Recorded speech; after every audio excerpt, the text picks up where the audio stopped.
Today I'm going to talk about one of the most controversial aspects of a relationship. Hey, this is Tracy with Tracy Talks. Welcome.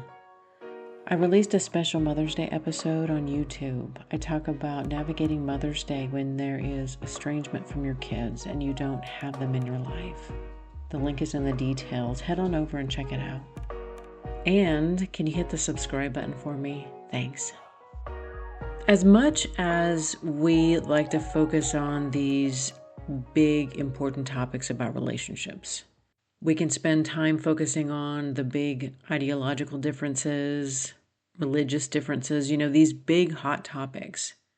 But I find that the relationships that I see and that I have been in don't really spend much time on those topics. And one of the biggest hot topics and differences that we have in relationships is, what do you want for dinner? There is so much emotional debris wrapped around food and when do we eat and what do we eat and who's going to prepare it and who's going to clean it up and who's going to do all of these different moving parts.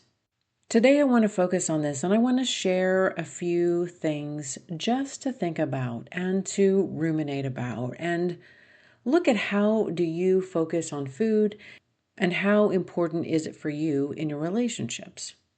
I personally need to be aligned with somebody on their food. And I have to be with somebody that has an EQ meter about me and my food.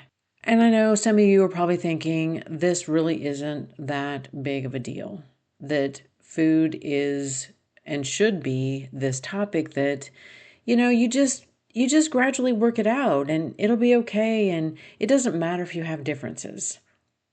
And right now I am facing a situation with my parents who've been married almost 60 years. And right now, food has become this topic that is discussed almost all day long. And when are we going to eat? And what are we going to eat? And I don't want to eat that. And I don't like that. And I can't eat that now. The whole day is being focused on food. I would say it's impacting their quality of life. I know it impacts mine. And I am personally witnessing a long-term relationship that has gone through different evolutions. And here at the end, one of the primary discussions is their differences on food. I don't know about each of you, but I have reached a point in my life where the last thing I want to be doing is spending the whole evening in the kitchen planning and prepping and cooking and cleaning up for a man who is sitting on the sofa, flipping through the channels, trying to find a game to watch. Those days are long gone. I am a woman who loves to eat. I'm a woman who loves to cook and plan and prepare tasty meals. I love to experiment with new recipes. But the last thing that I want to do is fall back into these gendered norms. And I have heard a man within this last year that is in my age range who said, well, I just want a woman that's in the kitchen cooking for me. And my response was, we all want that.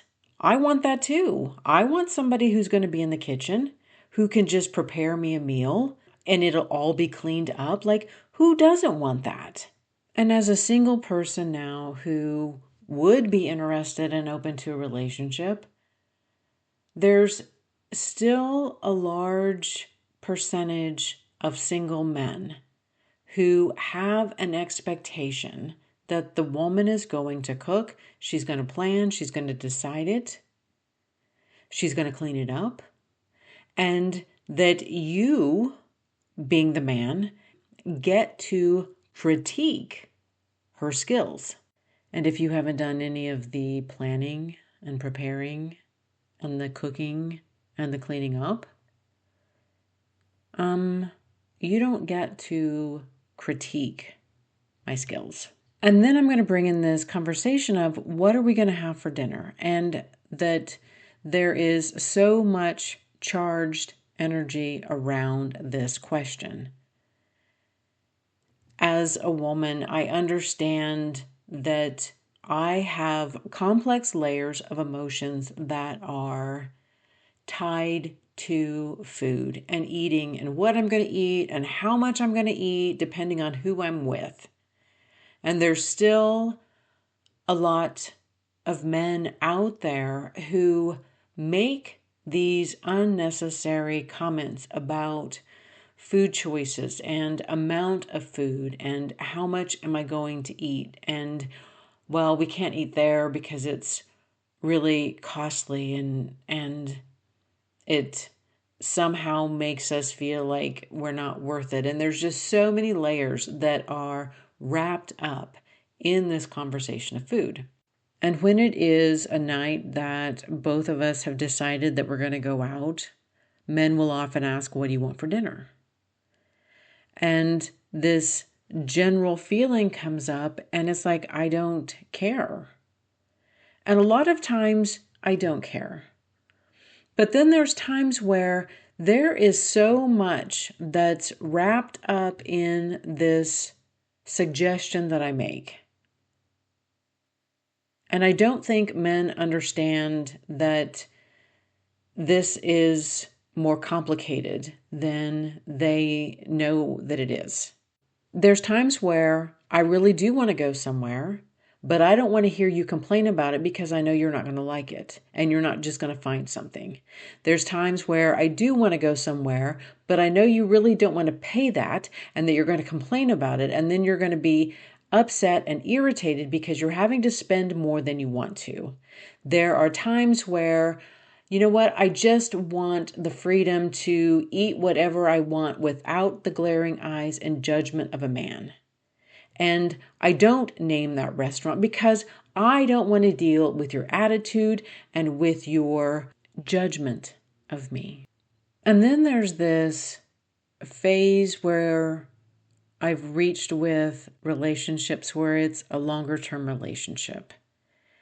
And, you know, with a relationship lasting for a year, I have this expectation that there's going to be a level of awareness, that you're going to pay attention to my likes and my dislikes. And I have an expectation that you're going to understand how I work and what I like. And I'm not expecting you to know everything. But I want to make a point here. There have been a lot of men that I've dated that watch sports. And they can watch a game one time. They can know the stats of the quarterback. They can know the stats of the running back. They know the scores. They know who did what. They know what plays happened. I know men who watch baseball games, and they know all of the stats of the players of the baseball game.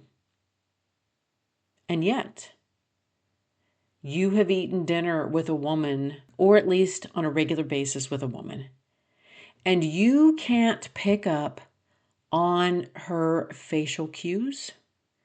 You can't pick up on the subtle nuances and the way that she orders things or just how she behaves. Like, I am a very expressive person. If you look at my face, you know how I feel about something. I have expressive eyebrows. I have my eyes widen or they narrow. I have 11s because when I'm confused, my eyebrows squinch together. I get this little grin of a smile when I enjoy something. And I know women find it extremely frustrating that men don't seem to want to invest just a little bit of effort into paying attention to what their girlfriend, their wife, their significant other wants, appreciates, values. I mean, men can watch a game, like a football game, and see the player step out and their foot barely touches the line.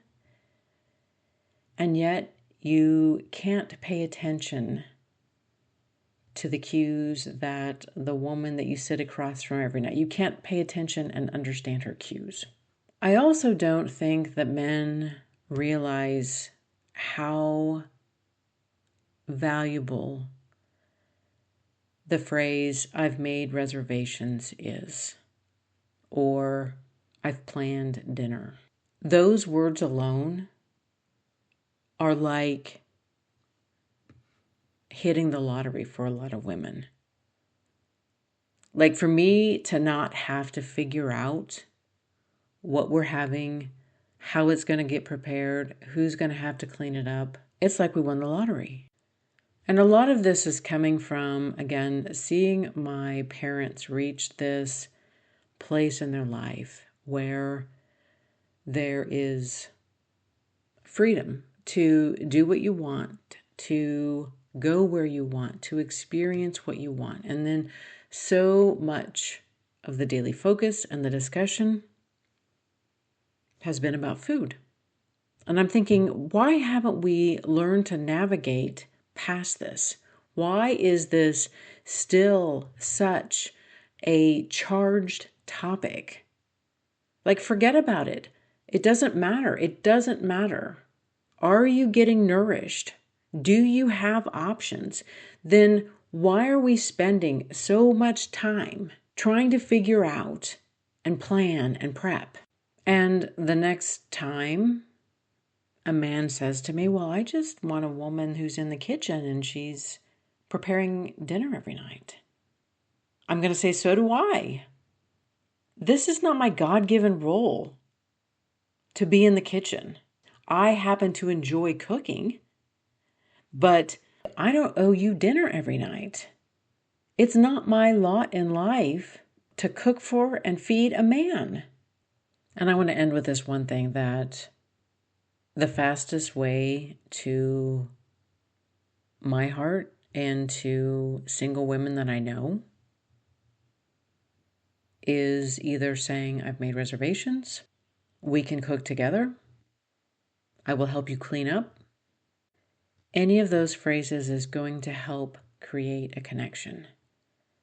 If you are a single man, or even if you're a man who is in a relationship and you want to create a spark in her eyes, maybe it's time to take over some of the cooking. Maybe it's time to make reservations. And I'm sure there's men out there. I have had men that were excellent cooks. And that is one of the best qualities that I'm looking for. So what are you having for dinner? Thank you for listening to this episode of Tracy Talks. Remember to rate, review, and subscribe, and share with others who would enjoy listening to this podcast. Friends can find Tracy Talks available on iTunes, Spotify, Substack, and YouTube. Hit me up on Instagram and Facebook at More Tracy Talks. And until next time, we meet again.